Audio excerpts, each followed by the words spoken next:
بسم اللہ الرحمن الرحیم۔ سب سے پہلے خاص خبروں کا خلاصہ۔ ایران میں یوم مسلح افواج پریڈ کی تقریب سے صدر رئیسی کا خطاب، دشمن کو ہر طرح کی سازش سے باز رہنے کی نصیحت۔ سویڈن میں قرآن کریم کی بے حرمتی پر ایران کی جانب سے شدید رد عمل، واقعے کی مذمت، مجرم کو سزا دینے کا مطالبہ۔ مدھیہ پردیش سمیت دیگر ریاستوں میں بلڈوزر کارروائیوں کو مسلمانوں کے خلاف سازش قرار دیتے ہوئے جمعیت علماء ہند کی سپریم کورٹ میں شکایت، اور پاکستان میں نئی حکومت کی کابینہ کی تشکیل سے پہلے ہی اتحادیوں کی ترجیحات کا اعلان۔ اور اب خبریں تفصیل کے ساتھ۔ صدر مملکت ڈاکٹر سید ابراہیم رئیسی نے کہا ہے کہ ایران کی مسلح افواج کی طاقت بیرونی جارحیت کا دفاع اور اسے روکنے کے لیے ہے، اور صہیونیوں جیسے دشمنوں کی کم ترین نقل و حرکت بھی ہمارے سپاہیوں کی تیز بین نگاہوں سے پوشیدہ نہیں ہے۔ پیر کے روز اسلامی جمہوریہ ایران کے بانی حضرت امام خمینی رحمۃ اللہ علیہ کے مزار پر آرمی ڈے کی سالانہ پریڈ سے خطاب کرتے ہوئے صدر سید ابراہیم رئیسی کا کہنا تھا کہ ہماری مسلح افواج بے پناہ طاقت اور توانائیوں کی مالک ہے۔ انہوں نے کہا کہ ہماری مسلح افواج کی طاقت کا اہم ترین محور ان کا خلوص اور جذبہ ایثار و فداکاری ہے، جس کے ذریعے وہ ہر دشمن کا مقابلہ کرنے اور خطرات سے کھیلنے کی ہمہ وقت آمادہ ہیں۔ صدر ایران نے کہا کہ ہماری مسلح افواج نے بیرونی پابندیوں کو مواقع میں تبدیل کر دیا، اور ہماری دفاعی صنعتوں کی ترقی و پیش رفت اس کا منہ بولتا ثبوت ہے۔ صدر سید ابراہیم رئیسی نے کہا کہ ہماری مسلح افواج تمام تر دفاعی آلات اور ہتھیاروں سے لیس ہو کر اس سرزمین اور مملکت کا دفاع کرنے کے لیے آمادہ اور تیار ہے، اور اسلامی انقلاب کے دوستوں کے لیے اس آمادگی کا پیغام امید کا پیغام ہے۔ انہوں نے کہا کہ دشمنوں کو جان لینا چاہیے کہ ہماری مسلح افواج کی طاقت بھرپور دفاع کے اصول پر استوار ہے، جو ساری دنیا کے محروموں، مظلوموں اور مستضعفین کے لیے طاقت، شجاعت اور استقامت کے پیغام کی حامل ہے اور ان کی امیدوں کا مرکز ہے۔ صدر ایران کی جانب سے مسلح افواج کی طاقت، دشمن کے مقابلے میں ان کی توانائی اور خطرات کے مقابلے میں استقامت کی بات دراصل فوج اور سپاہ پاسداران انقلاب اسلامی سمیت ملکی سلامتی کے تمام اداروں کو وقت کے تقاضوں کے ساتھ ہم آہنگ کرتے رہنے پر تاکید ہے۔ دوسری یہ کہ اس حوالے سے ملک کی دفاعی صنعتوں اور مسلح افواج کے تحقیقاتی اداروں کے کردار کو نظر انداز نہیں کیا جانا چاہیے، جو بری، بحری اور فضائی دفاع کے لیے لازمی ہتھیاروں اور آلات کی تحقیق، تیاری اور ترقی کے میدان میں انتہائی اہم کردار ادا کر رہے ہیں۔ واضح رہے کہ ایران میں ہر سال 18 اپریل کو فوج کا قومی دن منایا جاتا ہے، اور اس موقع پر تہران سمیت ملک بھر کے صوبائی مراکز میں فوجی پریڈ منعقد ہوتی ہے۔ اسپیکر پارلیمنٹ نے کہا ہے کہ ایرانی فوج نے ملک و ملت کی پاسبانی کے نعرے پر عمل کر کے دکھایا ہے۔ پارلیمنٹ کے رسمی اجلاس سے قبل ایوان سے خطاب کرتے ہوئے اسپیکر محمد باقر غالیباف نے کہا کہ ایرانی فوج جنگ، سیلاب اور زلزلے سمیت لوگوں کی سلامتی میں مخل ہونے والی تمام مشکلات میں عوام کی ڈھارس اور ان کی امیدوں کا مرکز رہی ہے۔ انہوں نے کہا کہ ایرانی فوج نے میدان عمل میں ثابت کر دیا ہے کہ وہ حقیقی معنوں میں قوم پر جان نچھاور کرنے والی فوج ہے۔ اسپیکر نے فوج کے قومی دن کے مبارکباد پیش کرتے ہوئے کہا کہ شہید سیاد شیرازی، قرنی، فلاحی، ستاری، نامجو، کشوری، بابائی، شہرودی، یاسینی، آب شناسان اور فوج کے دیگر شہداء اس سرزمین سے محبت کرنے والوں کے لیے ایثار و فداکاری کا ابدی نمونہ ہیں۔ ایران دنیا میں ایڈینو وائرس ویکسین بنانے والے دنیا کے 5 ملکوں کی صف میں شامل ہو گیا ہے۔ ہمارے نمائندے کے مطابق کرونا وائرس کے آغاز کے بعد کے 26 ماہ کے دوران ایران نے دنیا میں ویکسین سازی کی تیسری اہم ٹیکنالوجی تک رسائی حاصل کر لی ہے۔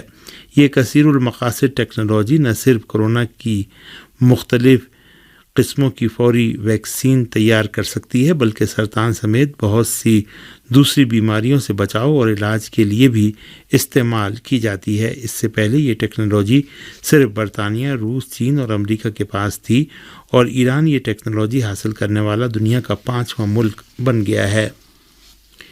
اسلامی جمہوریہ ایران نے سویڈن میں قرآن کریم کی اہانت کی سخت مذمت کرتے ہوئے کہا ہے کہ جو کچھ وہاں ہوا ہے وہ نفرت انگیز ہے۔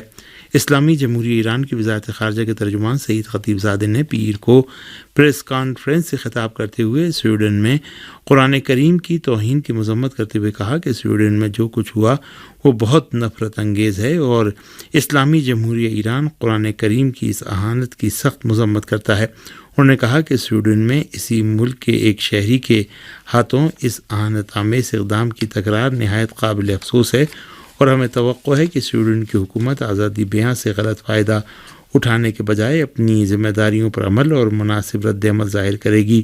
ترجمان وزارت خارجہ نے کہا کہ عالم اسلام کو ان اہانتوں سے گہری تکلیف پہنچی ہے اور مسلمانوں کے دل مجروح ہوئے ہیں۔ وزارت خارجہ کے ترجمان نے مسجد الاقصی میں نمازیوں پر صہیونی فوجیوں کے حملے کے سلسلے میں کہا کہ ہم نے ایک بار پھر غاصب صہیونی حکومت کی نمازیوں پر یلغار کے مناظر کو دیکھا ہے۔ انہوں نے کہا کہ پچھلے چند روز کے دوران صہیونی فوجیوں کے ہاتھوں متعدد فلسطینیوں کو شہید کیا گیا ہے لیکن بین الاقوامی ادارے خاموش ہیں۔ ایران کی وزارت خارجہ کے ترجمان نے کہا کہ اسلامی جمہوریہ ایران نے عالمی اداروں اور اسلامی تعاون تنظیم کی سطح پر اپنے اقدامات انجام دیے ہیں اور وزیر خارجہ حسین امیر عبداللہیان نے بھی اسلامی تعاون تنظیم کو خط روانہ کیا ہے۔ انہوں نے یوم مسلح افواج کی خراج تحسین پیش کرتے ہوئے ویانا مذاکرات کے باقی ماندہ موضوعات کے بارے میں کہا کہ ویانا مذاکرات کا موضوع سب کے لیے پوری طرح واضح ہے اور ایٹمی سمجھوتے میں کوئی تبدیلی واقع ہونے والی نہیں ہے اور جب باقی بچے موضوعات حل ہو جائیں گے تب ہم کہہ سکتے ہیں کہ سمجھوتا ہو سکتا ہے۔ انہوں نے ایرانی تیل کی فروخت کے بارے میں کہا کہ جتنا تیل نکالا جا رہا ہے وہ عالمی منڈی میں فروخت ہو رہا ہے۔ ترجمان وزارت خارجہ نے کہا کہ ہماری اقتصادی صورتحال زر مبادلہ کے لحاظ سے گزشتہ برس کے مقابلے میں بہت بہتر ہے، تیل فروخت ہو رہا ہے اور وزارت پیٹرولیم جتنا تیل نکال رہی ہے وہ سب عالمی منڈی میں فروخت ہو رہا ہے۔ یہ خبریں آپ ریڈیو تہران اسلامی جمہوریہ ایران سے سماعت فرما رہے ہیں۔ جمعیت علماء ہند نے مسلمانوں کے خلاف بلڈوزر کارروائیوں کی سپریم کورٹ میں شکایت درج کرائی ہے۔ ہندوستانی میڈیا کے مطابق جمعیت علماء ہند نے کہا ہے کہ مسلمانوں کو تباہ و برباد کرنے کے لیے ملک میں خطرناک بلڈوز سیاست چل رہی ہے۔ اتر پردیش، مدھیہ پردیش اور گجرات جیسی ریاستوں میں پچھلے دنوں فرقہ وارانہ فسادات اور جرائم میں ملوث ہونے کے تعلق سے محض الزام اور شبہ کی بنیاد پر درجنوں مسلمانوں کے گھروں کو بلڈوزروں سے منہدم کر دیا گیا۔ جمعیت علماء ہند نے سپریم کورٹ میں درخواست دائر کر کے محض شبہ کی بنیاد پر مسلمانوں کے گھروں کو بلڈوزروں سے منہدم کیے جانے کی شکایت کی ہے۔ جمعیت علماء ہند نے سپریم کورٹ سے درخواست کی ہے کہ مسلمانوں کے خلاف بلڈوزر کارروائیوں پر روک لگائے۔ جمعیت علماء ہند نے اپنی درخواست میں کہا ہے کہ اس طرح کی کارروائیاں مسلمانوں کے خلاف سازش ہیں۔ درخواست میں کہا گیا ہے کہ عدالت کے حکم کے بعد ہی اس طرح کی کارروائیاں ہونی چاہیے۔ کورٹ میں داخل درخواست میں کہا گیا ہے کہ سزا دینے کے لیے اس کے گھر کو منہدم نہیں کیا جا سکتا اور اس حوالے سے سپریم کورٹ اپنا کردار ادا کرے۔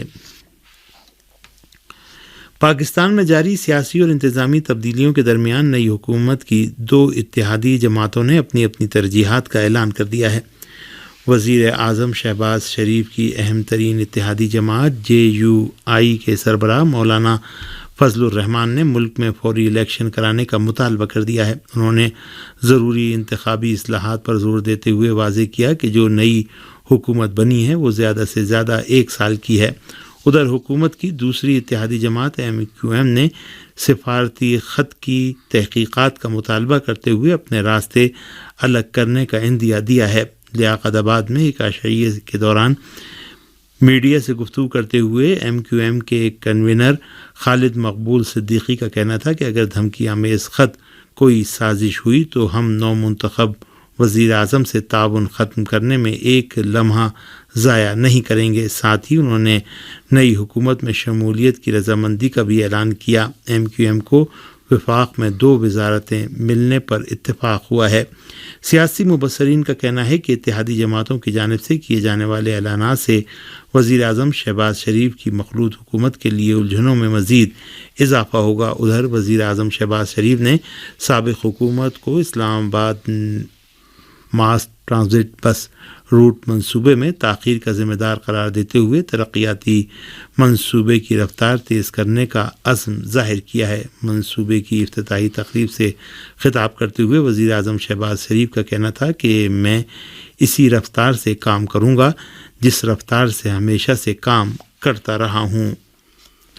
پاکستان نے افغانستان کے لیے ہندوستان کی انسان دوستانہ امداد کی منتقلی کی مدت میں توسیع کر دی ہے۔ فارس نیوز ایجنسی کی رپورٹ کے مطابق پاکستان نے ہندوستانی حکام کی درخواست پر افغانستان کے لیے انسان دوستانہ امداد کی منتقلی کی مدت میں 2 مہینے کی توسیع کی ہے۔ رپورٹ کے مطابق پاکستان نے اٹاری واگا بارڈر سے 50,000 ٹن گیہوں اور دوائیں افغانستان منتقل کرنے کے لیے ہندوستان کی درخواست منظور کر لی ہے۔ پاکستان کی وزارت خارجہ کے بیان کے مطابق افغانستان کے لیے ہندوستان کی جانب سے دوستانہ امداد کی منتقلی کی مدت 21 مارچ 2022 کو ختم ہو گئی تھی۔ حکومت پاکستان نے دسمبر 2021 میں ہندوستان کی جانب سے افغانستان کے عوام کے لیے 50,000 ٹن گیہوں اور دوائیں منتقل کرنے پر اتفاق کیا تھا۔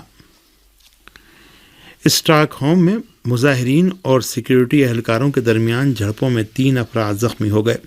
سویڈن کی پولیس نے اعلان کیا ہے کہ جنوب مغربی اسٹاک ہوم میں واقع نوروکوپنگ میں مظاہرین اور سیکیورٹی اہلکاروں کے درمیان پرتشدد جھڑپوں میں 3 افراد گولی لگنے سے زخمی ہو گئے ہیں۔ مظاہرین قرآن کریم کو نظر آتش کرنے پر فخر کرنے والے دائیں بازو سے تعلق رکھنے والے ایک انتہا پسند گروہ کے خلاف احتجاج کر رہے تھے۔ سویڈن پولیس نے اپنے بیان میں کہا ہے کہ اس نے مظاہرین کو منتشر کرنے کے لیے انتباہی فائرنگ